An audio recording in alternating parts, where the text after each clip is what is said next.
the way, you know, by conceptualizing it differently, the input of the young people, the way that they were getting involved, just opened my eyes to what PE could achieve for everybody, not just those, as you say, I know who I prioritized, who were sporty and good and loved it. It was the young people who hadn't really got into it and didn't engage with it.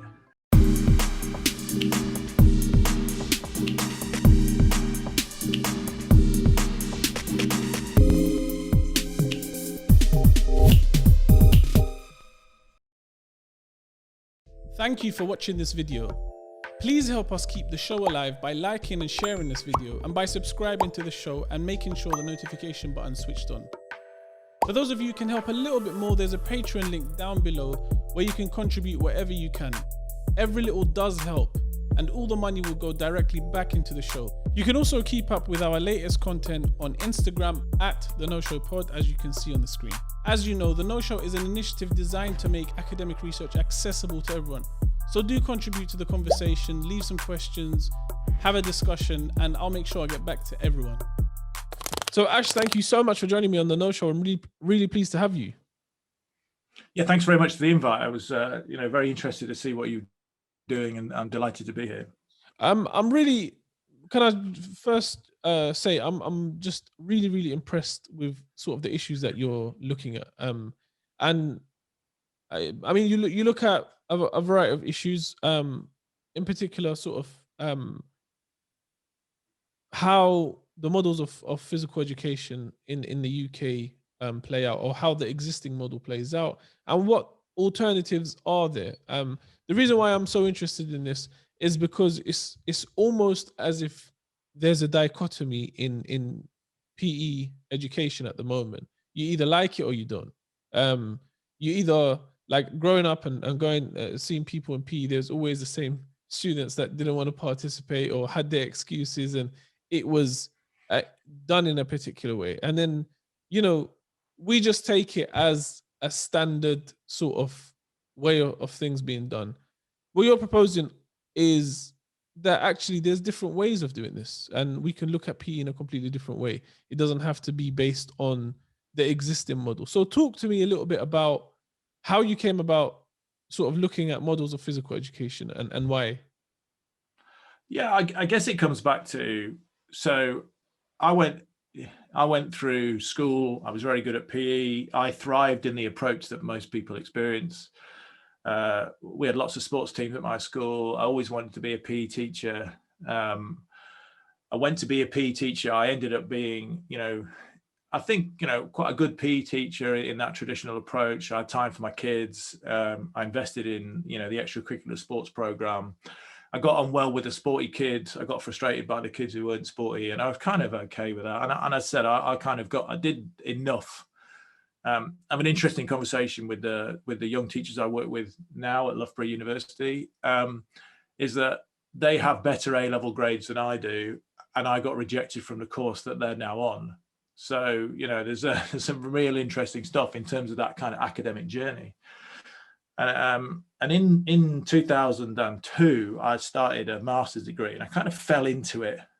I was working on some summer camps as part from the Millennium Project with Reach for the Sky, which was a project by Sky. The Millennium Dome was one of them, and they decided that they were going to work with young disadvantaged young people and try to inspire them in different areas.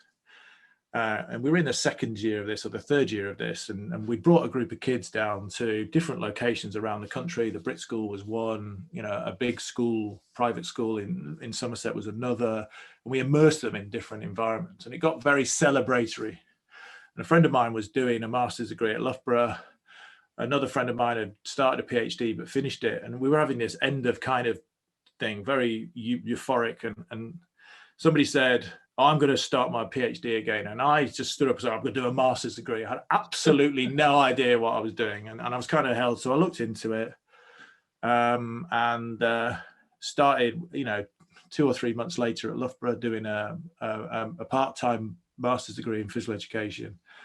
And one of the first things I encountered was the first units I had to do was this reflective practitioner unit. And we had to look at past, present and future.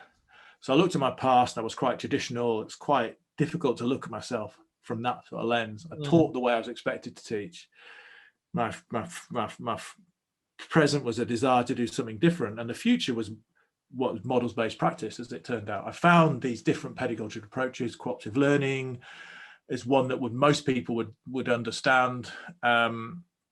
You know, how we kind of use that approach, and I started, and then so I did a little bit of that in my master's degree, rolled that straight into a PhD, which I did both of them part-time while working as a teacher. So my classroom became almost a laboratory. So you know, I was experimenting with my pedagogy with the young people I was working with, and I was involving them in that process, and the results were phenomenal.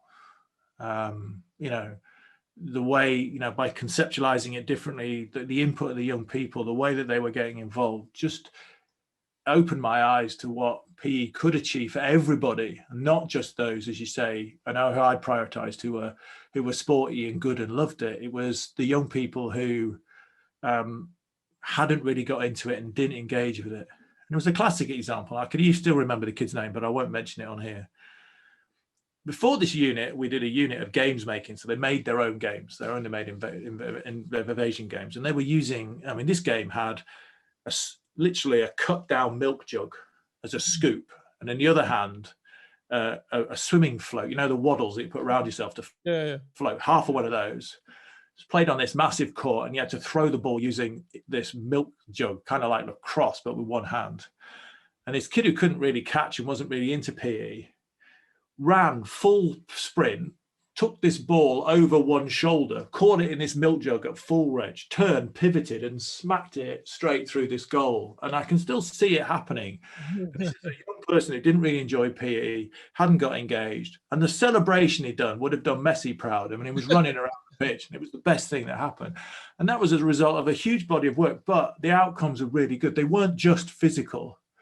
You know, the affective, the cognitive, the social were all involved in this process. And that's what really led me to it, and has led me to an advocacy of this process for the last, you know, 11 years of my academic career. It's very interesting because before we started recording the podcast, you mentioned that, you know, typically you'd have like blocks of 6 weeks on different sports. And you mentioned something like, you know, 100 meters lesson lasts an hour, but 100 meters can be, you know, finished in 30 seconds by somebody walking.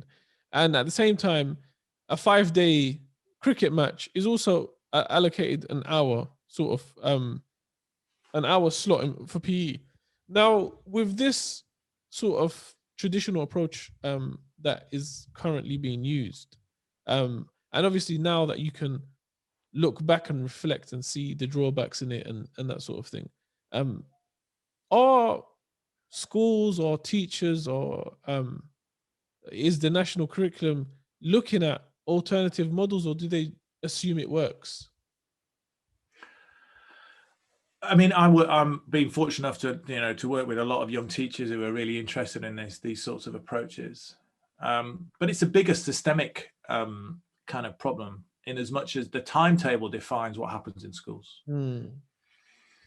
In fact, the bell defines what happens in schools. You know, it's that transition around. So at this time, you have to be in this place, and you're going to learn English. And this is the most important thing until that bell rings. And once that bell rings, English is no longer important.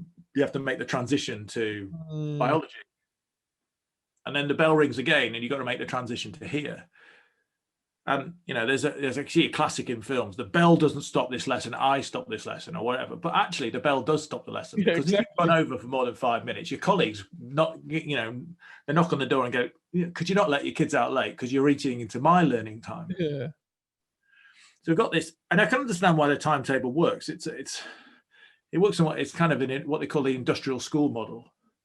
So that's schools kind of work in that way, that at the age of 5, you're ready to learn this. And we're going to do this, you know, numeracy and literacy in the morning. We'll do everything else in the afternoon. You have a set amount of time. This is when lunchtime is. This is what. And as soon as you hit the age of 6, you're going to move to the next bit, and then 7, and then 8, and then 9, etc.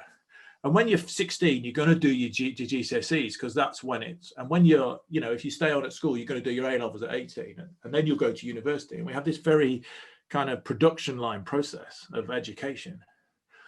And in that thing, having a timetable of events is really important. So at this point, in an industrial model, you're going to put the chassis on the car. At this point, you're going to put the wheels. At this point, it has to happen in that way. And schools kind of evolved into that process. But you don't get the scope and time to do the things, because you're really constrained by this process. And PE's fallen into that, is that it has this very fixed place, very fixed way of doing it. It's a classic. You look at a sports hall, it's got lines drawn on it. Those lines define what can happen in that space. Mm-hmm. And what we're trying to do is thinking, well, if you took all the lines away, what could you do in it? It's massive indoor, massive outdoor space, which is constrained a little bit and determined by the timetable and by lines and by the traditions in the school. And lots of decision makers in schools did PE 20, 30, 40 years ago. 40 might be a bit, I might put some in their 60s, but anyway, let's go for that. And their notions of PE are very different to what we're talking about now. So we get this reconstruction year on year of what PE should be like. Mm-hmm. And 6-week units of work quite nicely. It's a half term.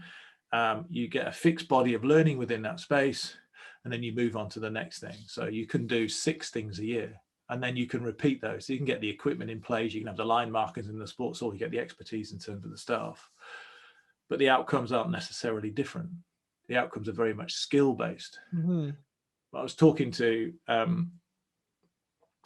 was involved with a young teacher, as in we was observing her, a colleague in that room. We were talking about relay, and we were talking about the mechanisms of changeover in relay. And I said, well, what is success in relay changeover? And we had a technical discussion about the upsweep into the hand and all this. And I said, well, actually success in relay is getting it around the track as fast as possible. Mm-hmm. That actually matter. And historically, why is the baton shaped? Mm-hmm. It used to be a scroll, and that scroll it was a message that was taken from runner to runner. So historically, you've got some really interesting stuff going on in the background, and understanding and learning about that, and learning that the outcome's right. Your job is not to do what I'm going to explain to you, but it's to get this around this track as fast as you can. Mm-hmm. See what they do. Now, how can you improve that? So you can, even in then you started talking about leadership, you started about technique, you started about understanding. It's not just about the mechanism of moving the button round. And even innovation. I mean, the thing what you're describing to me right now is essentially what it sounds like is that the education system in general, as defined by these, the Bell parameters and the 6-week blocks and whatever, it just sounds like it is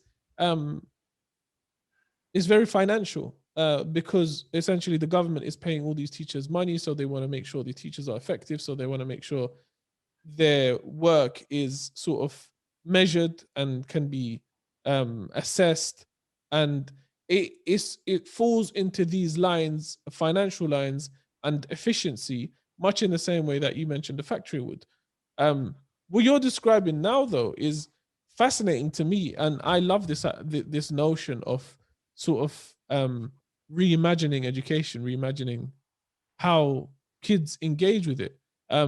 So essentially, are you suggesting that the process of PE should not be just thought of as a lesson, but it should be more of a more immersive experience for them? Yeah, I mean, we have this situation where PE is taught every week, and it has its place in the timetable, and that's great. It's seen as a part of the education system, and in many respects, that's good. But it's having to be taught in a very particular way. Well, actually, sometimes to do some of the rich engagement, and you need to spend more time doing it. It's the same with other subjects, but with PE particularly, we have a tradition. I don't know if you did it, but when I was a teacher, we used to take the whole of year 9 away for a week to an outdoor adventurous activity camp. And they used to live there, eat there, sleep there, and do all of these activities, because that was a way of immersing them. Well, why does that just have to be OAA? Why can't it be other activities? So we look at that kind of rich understanding.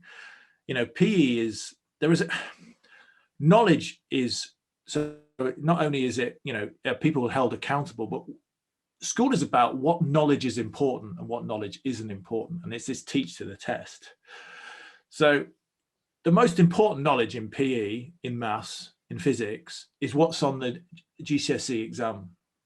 So it's what's in the spec. That's important knowledge. And what about this, sir? We don't need to know that because it's not in the exam, and you can get that in multiple subjects. We need to teach you how to do this. So we're valuing certain knowledge over certain broader societal, personal outcomes. Exams to me are ridiculous. I'm rubbish at exams. I mean, I've got a PhD, and if I sat an exam, I wouldn't do very well. I don't remember stuff in that way. When is the last time you sat down for 2 hours with no reference material in order to answer a series of questions in your day job? It doesn't happen. So we have a series of assessments that are not relevant to the class. What's going to happen in the real world? Why am I learning about trigonometry? My daughter says. And how do you answer that question? Because it's deemed to be important knowledge within the spec. So we need to think about what knowledge is valued. And currently in PE, it tends to be knowledge about team games. And there are different agendas in PE. So one of them is, we've got Tokyo coming up. We're going to have all sorts of discussions about PE's contribution to the medal total. That's one thing. We've then got, PE's responsibility to obesity and PE's responsibility to recovery from COVID, which is great, and it should be involved in that. But is the current model capable of achieving that? Or do we need to look at different ways of doing it? And then we get this notion of, can PE, give kids something to do rather than hang around street corners in gangs? Can they be socially responsible within a game or an activity rather than being socially irresponsible in the community around which they live because of resources? PE is not capable of doing all those things, particularly not when it's focused on particular skills. I play cricket, I love cricket, but learning about the forward defensive will not help me in the next thing I do. Learning to throw a javelin is great, but learning to throw is far more important as a fundamental skill. Yeah, precisely. And I think what you point to reminds me of a discussion I had with Alf Coles from Bristol University. And Alf has a fantastic sort of approach to mathematics. And he says, he gives the example of when we teach fractions to kids, we confuse the hell out of them because, when they're in primary school, we say to them, oh, this is a pi and this is half and this is a third and this is a quarter. He's like, but then when they go into secondary school, we say, oh, a half multiplied by a third. And then the kid was like, what you, and we build the confusion because of the way we communicate and the way we tell them why we miss out why certain information, we miss out telling them why certain information is important. And so what you're mentioning now is sort of the concept of what is important, why is it important. So on one end, we're talking about medals. On the other end, we're talking about, social contribution. And they're completely two different targets with different sort of philosophies required and different resources required. So given that this is the sort of current snapshot of PE, if you were to say magically wave a wand and be able to put any sort of mechanism in place and revamp things, what things would you prioritize? I think the priority for me is that the way that we're looking at things is that it's the constraints that are placed upon PE. So we've got to try to get rid of those constraints, and some of that constraints is, again, it's about what knowledge is valued. And at the moment, the knowledge that valued is it's technical, it's how to do something. The Duke of Wellington famously said that the Battle of Waterloo was won on the playing fields of Eton because people learned about leadership, responsibility, about, grit and determination. Well, let's go beyond that. But PE doesn't teach those things.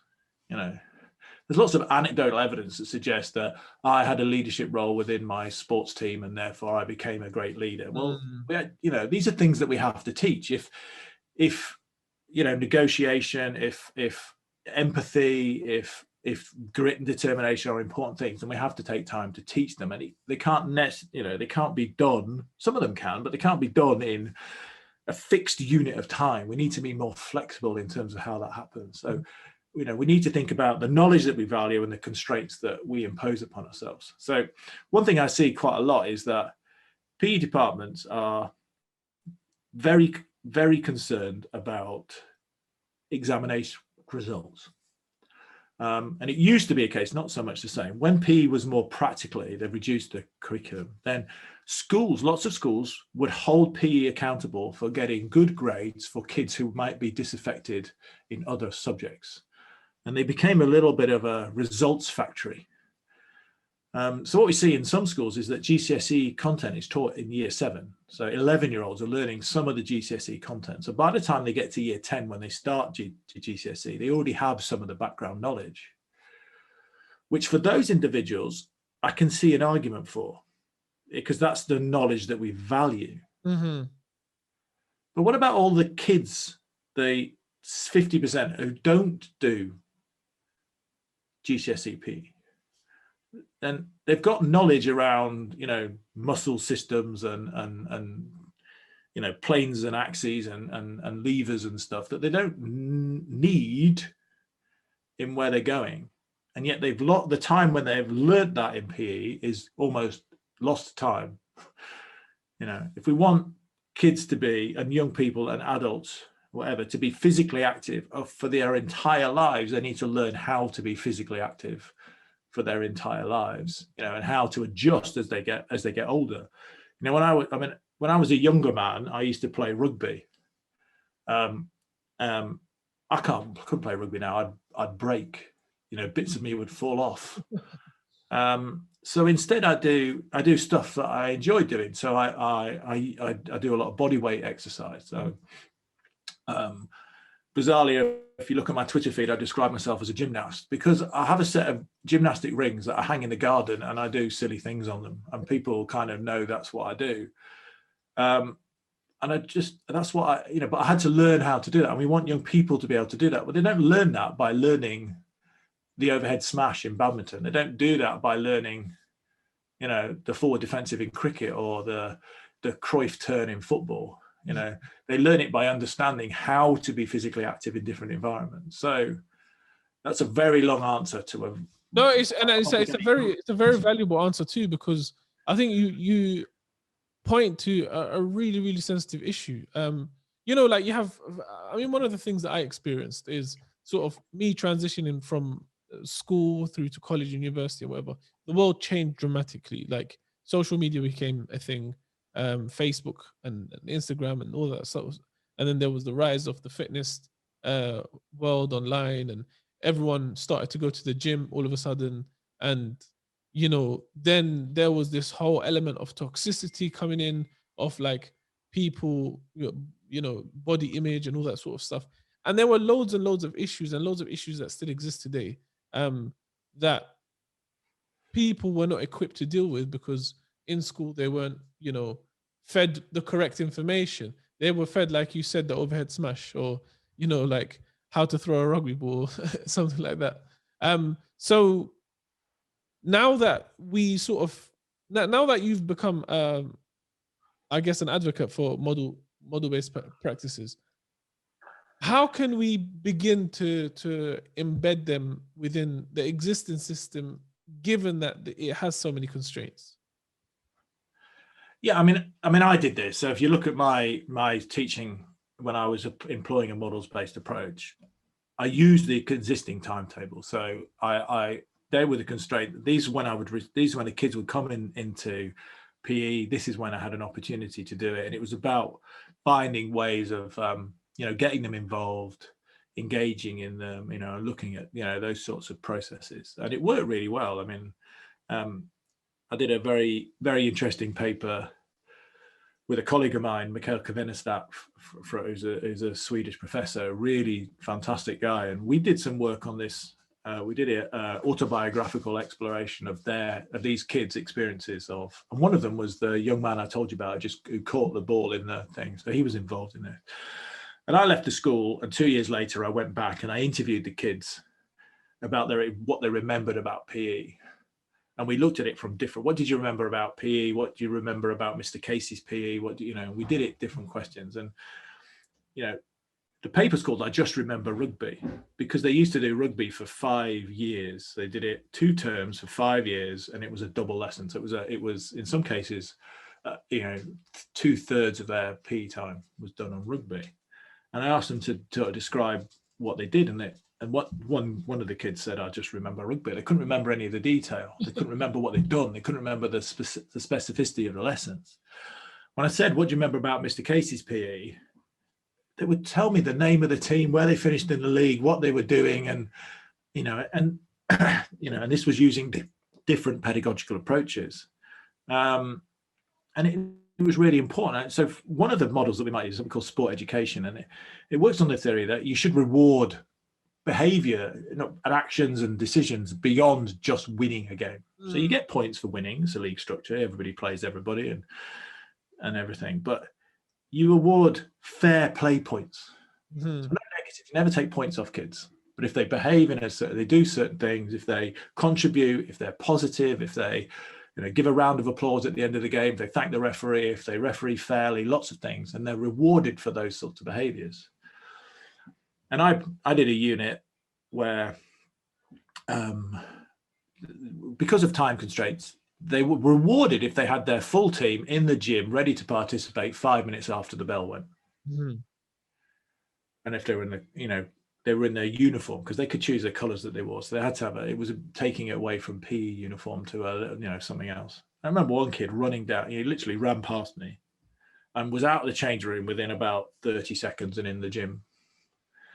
I said, how did you do that? He said, I'll be wearing my PE kit underneath my uniform for the full day so I could get in there and all this. And so they were encouraged to get in, to kind of pursue these things rather than discouraged. Yeah. If you're late, you'll be penalized. No, if you're on time, you'll be rewarded. And it's kind of that mindset in terms of how you think about it. And one of the kids in that was very interesting. He said, I really didn't like what you did because all I wanted to do was play football. And you wouldn't let me play football. You made me play these stupid games that we had to make up and stuff. But when I look back on it now, too, I realized the value of what we did in so many other ways. So he was quite, he was very, very reflective in that whole process in terms of what life skills he developed through this process. Didn't improve his football. It was never my intention to improve his football. Yep. But it was to kind of improve and develop lots of other skills and ideas. And that to me is really, really important. And I think it's this holistic view of sport, far beyond, points and medals, medal tallies for Great Britain. It's this approach that I think in many ways tackles a lot of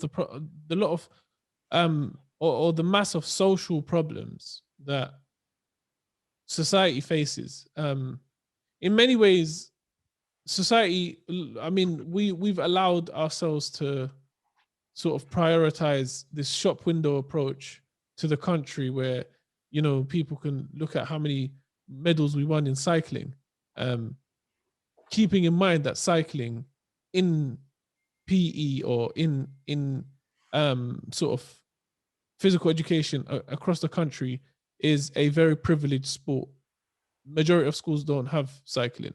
Cycling isn't practiced by, a school in Hackney where I'm based. And so when we start to sort of look at this holistic approach about what are we trying to achieve from PE as a nation or as a education system, I think we start to get some really clear answers, and we start to get some really clear narratives about how we should sort of rethink things. And what you've just mentioned is the epitome of it, because, like a child who, given all the sort of pressures that they have and they're still like developing maturity, they're able to look at themselves and say, actually, I'm reflecting now, and what you taught me has given me X, Y, Z, and it has made me value X, Y, Z. And so this holistic approach is something that must be considered, in my opinion, must be considered more. With that said, do you think that there is room for a collaborative approach for PE with other subjects so that you make other subjects more exciting too? Yes and no, because I think, for some kids, the way that it's done at the moment is that, PE is not exciting and maths is not exciting. And sometimes, and I've seen cross-curricular projects where, you're trying to use the interest of one subject to kind of inspire the other. And I think, to me, we need to do more in both of those subjects to include more young people. But there's certainly, what people teach in maths and science is often the same, and yet they're taught differently, and they're taught in different lessons, and sometimes they're taught differently. So kids are getting conflicting knowledge. So I think, we need to be aware of the things that we I mean, I've written it down here. At the moment, we value what we assess. So the GCSE is what we assess, and we value that knowledge. And we need to flip it. We need to assess what we value. And that's a different way of, so what is important, and how do we, ensure that young people get to that stage? And it could equally be through, whole school projects, through projects with different departments, with, different teachers. We always work in year groups. Why can't we work across year groups so that, older students are working with younger students, and higher achieving students are working with lower achieving students? And I use the word achieving very particularly because I think ability is a stigma that it's hard to shift. Yep. If you're a low ability, then it actually seems to be quite permanent to me. But if you're lower achieving, you have the opportunity to achieve higher and to aspire. So I think some of the language is important. And I'll give you an example. A few years ago, I went to an open day. My son was coming up to 11 and he was going into his secondary school. He went to an open day and I bumped into an old school friend of mine. And, oh, what are you doing? Oh, I'm a PE teacher. Now I work here and do everything. And we had a conversation about PE, and I said, well, you didn't really like PE, did you? And he went, well, I did. But because I wasn't good at PE, I didn't get the opportunities that you got. I couldn't go and do the sports I want to do. I couldn't get access to the facilities because I wasn't one of you. It wasn't in your kind of ability range. Yep. And I've had to get a love for activity despite PE, not because of it. So we're putting, able kids, wrong word, higher achieving kids in these microcosms where they have access to these, they have the opportunities to play for the school team, they have the opportunities to do this, and yet there's a whole group of young people who don't get those opportunities. And if we value the physically active life, then we need to give all the young people those opportunities, and that could be by changing the curriculum, by collapse the curriculum. You may have used that. We have an off curriculum day, or we've collapsed the curriculum so everybody can do these things once a year. When the potential is we could do it. That could be what PE looks like. PE is once a month. It's one day, and we're going to do all of these things in that environment. Now, that's not necessarily the solution, but it might be a local solution, and we have to have localized solutions. So you talked about not cycling in Hackney. Well, I wouldn't cycle in London either. I mean, it's not, and so it's not the right place, but maybe that is an opportunity for another school. So, we're looking at a localized approach to physical education and to education rather than this national. And in PE's case, the way it's taught in this country is quite global. That kind of multi-activity sports technique program is quite broad in terms of the way that it's used. So it's breaking this down, just not within the UK, but also, much more globally, I guess. If you could sort of send a message out to, be it schools or policymakers who make these decisions, what message would you send? To me, it's about value. What do we value? And when do we value it? So if we value team games and we value sporting success, then maybe the model we have is correct, is that we focus and we filter out those who can, and they go through the system, and eventually they go to the Olympics and we win something. But if we have bigger values, broader values, more social values, more holistic values, then we need to think about how we can begin to teach them. And one of the things that I often get is we don't have time to do that. And the argument is that we have kids in schools from the age of 4 to the age of 18. We have time to do something with them. We have time. I mean, I reckon over my career when I left PE, I taught, and I'd worked for 15 years. I reckon I taught 20,000 PE lessons as a rough guess. What can I achieve in 20,000 PE lessons across a 15-year career as a teacher? Should be able to achieve quite a lot. But I have to move away from this single isolated unit of a lesson or a unit and start to think about, well, if I was to teach them to be cooperative or to take personal responsibility when they arrived at the school, what could we then achieve, further down the line? And that learning wouldn't just be within PE, that would go across the school. So, but how much do we value that collaboration and cooperation and personal social responsibility enough to make it important for young people to learn? I'll leave it at that. No, absolutely. Where can people find you online? Sorry, I missed that. Where can people find you online? Well, I mean, there's a couple of things I do. So, like you, I write a weekly blog. It's a website called Pepin, which is PEPRN. Originally, when we conceptualized it, it was the Physical Education Practitioner Research Network, but it's like the BBC. Lots of people in PE know it, and I've just published the 447th blog, which takes a research paper every week. I kind of translate it, get it from behind the paywall, and kind of put my own take on it, but also try to give a summary of the paper. So that's pepin.com. I'm on Twitter as Dr. Ash Casey, or as friends like to say, Drash Casey. I went onto Twitter a month after I got my PhD. So the doctor was going there regardless of what happened. And now I'm just known as Drash Casey. So, it kind of sticks there. So yeah, I'm on Twitter where I, talk about teaching and those sorts of processes. I'm around. So that's where you can find me. Excellent.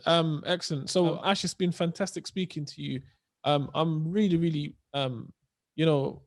fascinated by the work that you're doing. And at the same time, I think what you're doing is commendable. Everything that you're doing is commendable, because it's seldom do we find academics who are not only just looking at theoretical approaches, but are actually trying to solve real problems. And this is, honestly, it's a breath of fresh air for somebody like me who's really interested in sort of reforming education. So thank you so much for joining me.